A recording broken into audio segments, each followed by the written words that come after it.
Hey guys, ArtOrAut here, deciding to try something a little different today. Now, normally I just pick one topic and stick to it for an entire video, but over the past week or two, I've bumped into plenty of stories that interested me, but that I didn't pick because I couldn't really turn them into 5-minute long videos. So, I've decided to try blasting you with some high quality news buckshot, so prepare to be enlightened, huh?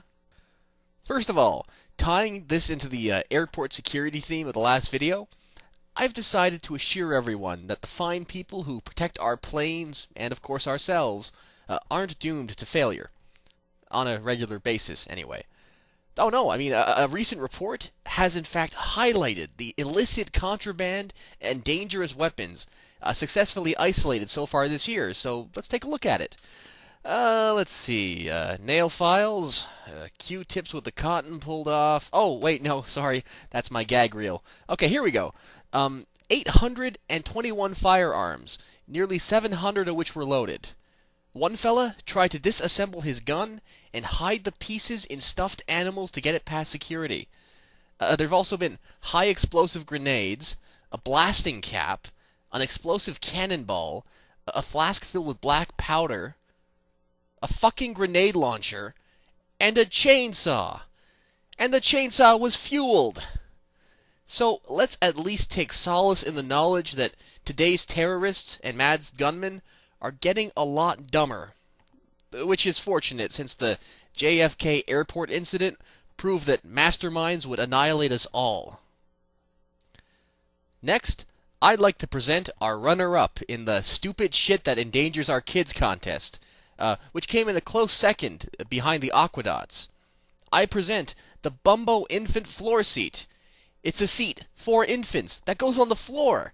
What could possibly go wrong?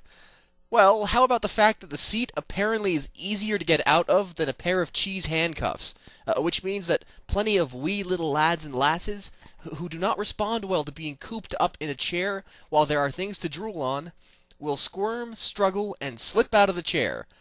But since they can't walk yet and have overly large heads, they typically just crash to the ground. Something made all the worse by the fact that a few parents have ignored the whole floor part of floor seat, resulting in infants crashing from counters, tables, staircases.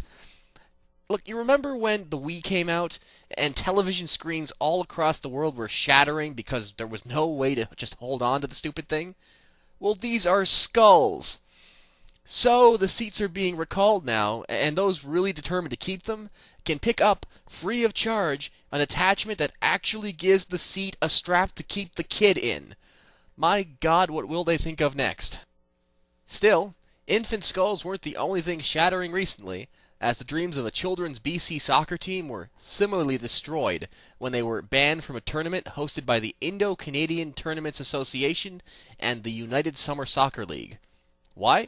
Because too many of the players weren't of South Asian origin, which evidently is a requirement for the Indo-Canadian Tournaments Association. And by the way, I don't mean that this team didn't have a large number of South Asians, it just apparently wasn't large enough. Evidently, the league and association only allow between 2 and 4 non-Asians per team. This being ironic, of course, because, hell, all that race equality stuff that gets tossed about all the time.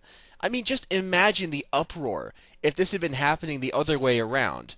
I mean, the words "not enough white people" are generally associated with goose-stepping and snazzy uniforms. But hey, their league, their rules, I guess. Speaking of goose-stepping, a prominent member of an anti-Semitic party in Hungary, the sort of group that rants on and on about how Jews are evil, bad Jews, yada yada yada, was tragically forced to resign, despite his clear commitment to the cause. Why was he kicked out?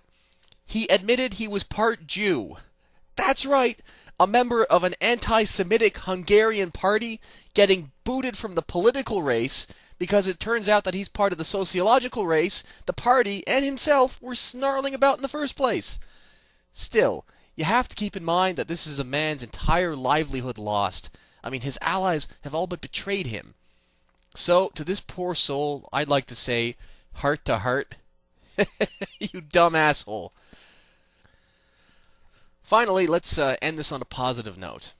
An 8-year-old girl has decided recently that she was going to take a stand against human slavery by making a stand. A lemonade stand, that is.